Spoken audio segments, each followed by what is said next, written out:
guys, K-Bear 115 here. I'm watching the dogs and I figured why not film my video outside today. So we're going to be starting with creepy man tried to kidnap me in the bathroom. So let's get started, shall we? People call me Yaya. This happened to me when I was a young girl, maybe 7 or 8.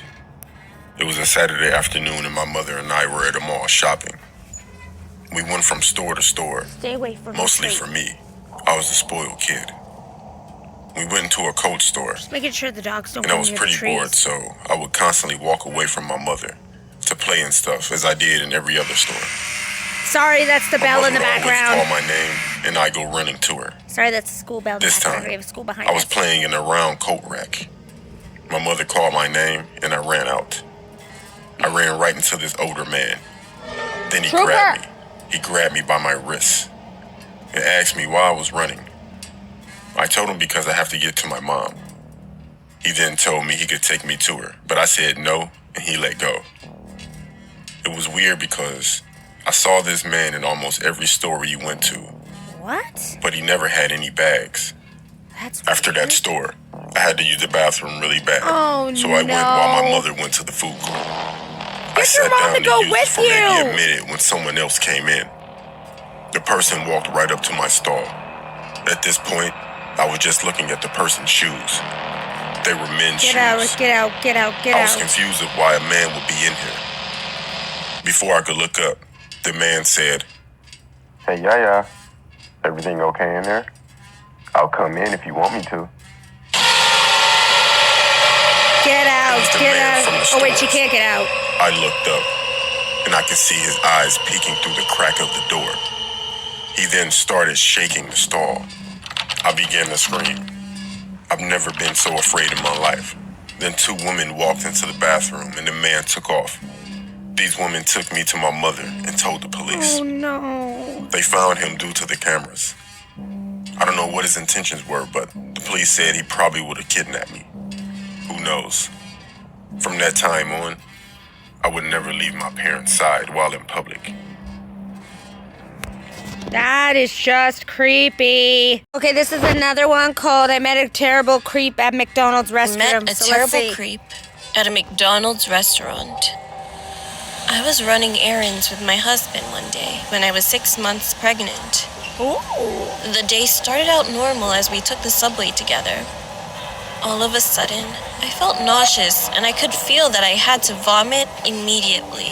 I quickly gave my bag to my husband and told him I had to run to the nearest bathroom. I bolted away at the next stop as I could not hold it in any longer. As I exited the underground, I ran into the nearest restaurant, a McDonald's. Okay. I hurried to the bathroom, where I passed a middle-aged man who was standing at the entrance of the bathroom. I paid no attention and pushed past him to get in. As I finally arrived to the bathroom, I immediately started puking. I never felt so sick my entire life. That's when the door handle of the bathroom started moving. I quickly pushed the door to keep it closed and yelled that it was busy, but the person on the other side pushed back. As that person managed to push harder, I saw the guy that was at the entrance. He had curly hair. Oh my goodness. I freaked out and slammed the door shut and started yelling for help.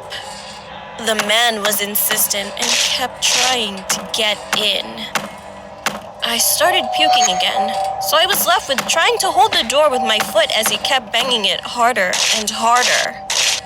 I continued yelling in the direction of the window of the stall as I heard people saying that there was a girl who needed help.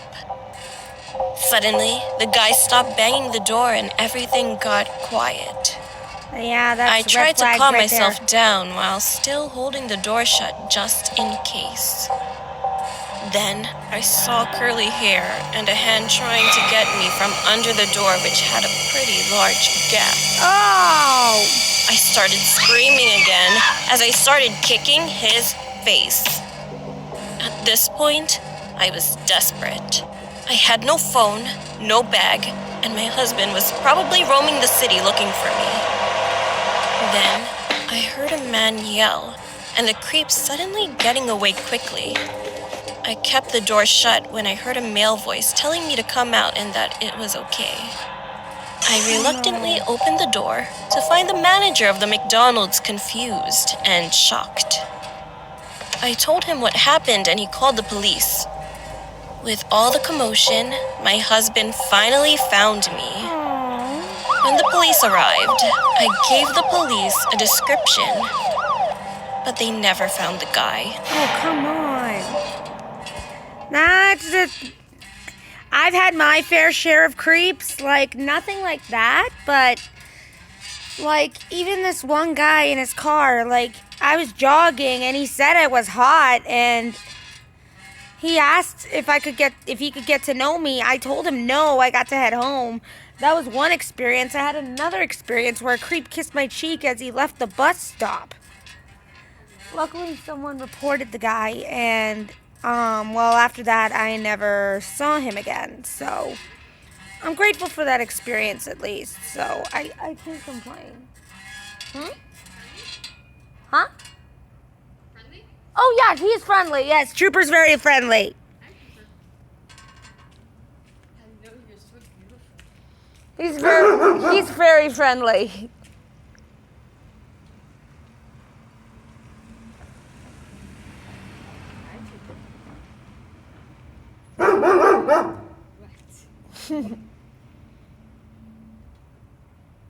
This one, my puppies?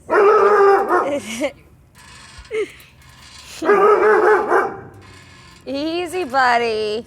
Hi, Trooper. He's part husky, part German Shepherd. Husky for sure with the tail. Yeah, pretty much, yeah. We just put my son just put ours down after 12 years. Oh, I'm so sorry to hear that. It's sad.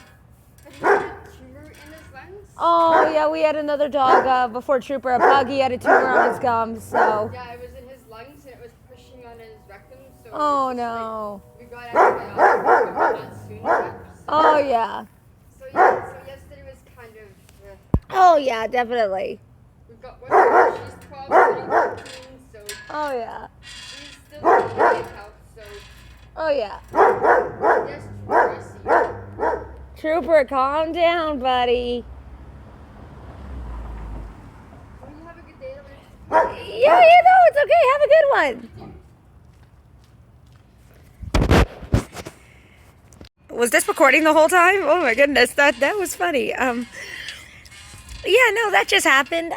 Someone was interested in my dog, so that just made my day. But yeah, I've had my fair share of creeps. Not happy about it, and Chloe is over there. Okay, phew. All right, let's get to the last video, shall we? Okay, this last one's called Farewell Nancy. I haven't done this one yet, so sorry, I don't know why I hit that button. I would often visit the shed after school to polish and clean the engines. The engines were all very fond of her and always looked forward to her visits. As the years went by, Nancy grew older and her visits became less frequent. Wait, Nancy? Nonetheless, she always made sure to stop by when she could to give them all a good polish. All that was about to change. Oh, no. The Olive Man? Exclaimed Sir Handel one evening in the shed. Yes, said a fully grown Nancy. The missus and I have thought it over, and we agree that it's what's best for our futures. But who's going to polish and clean us? Cried Duncan. Who could do it better than you? Nancy chuckled. I'm sure the other cleaners will learn to look after you all just as well as I have. Exactly so, agreed Rheneas. But it all just seems as though it's happening so fast. Nancy and the other engines gave a collective sign agreement.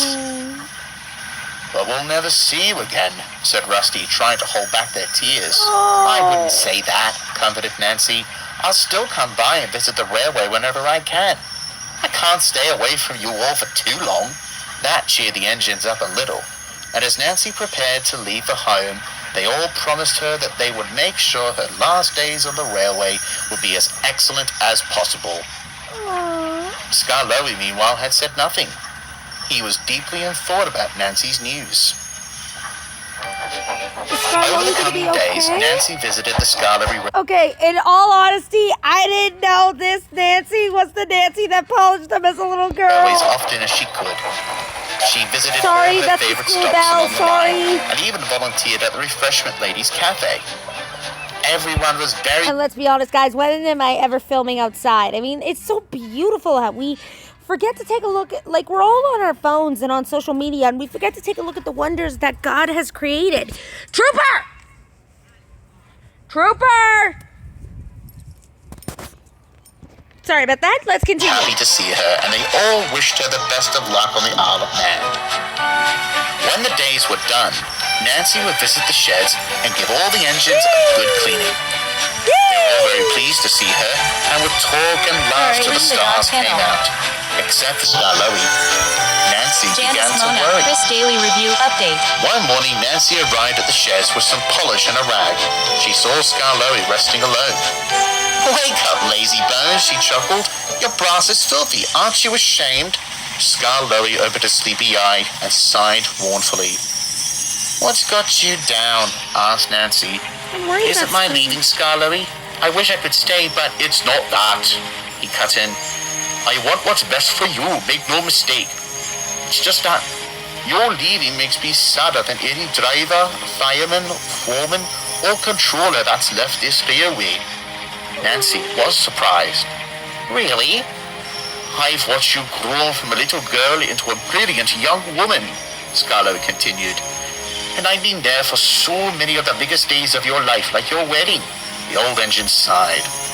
"I suppose that's why it hurts so much more. It's hard for me to think about life on this railway without watching you grow up on it.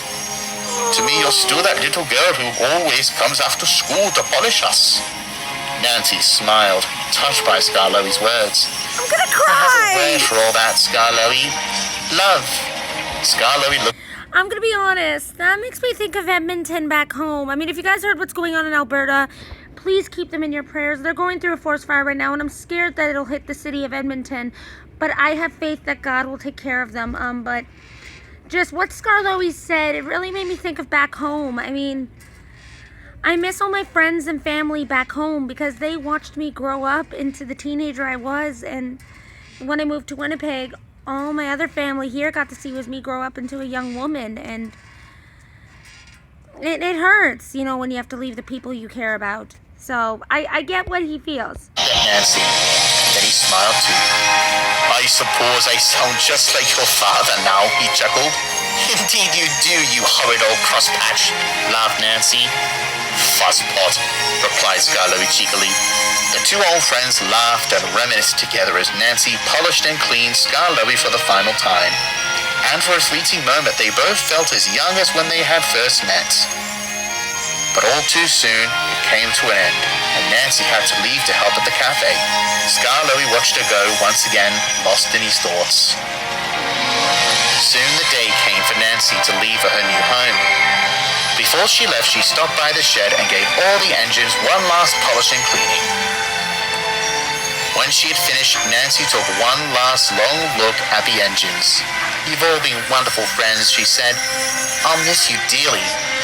The engines all tried to hide their sadness, but some couldn't help shedding a few tears. Then as Nancy turned to leave, they erupted into a chorus of whistles as a final farewell to their dear friend, and no one whistled louder than Scarlowy.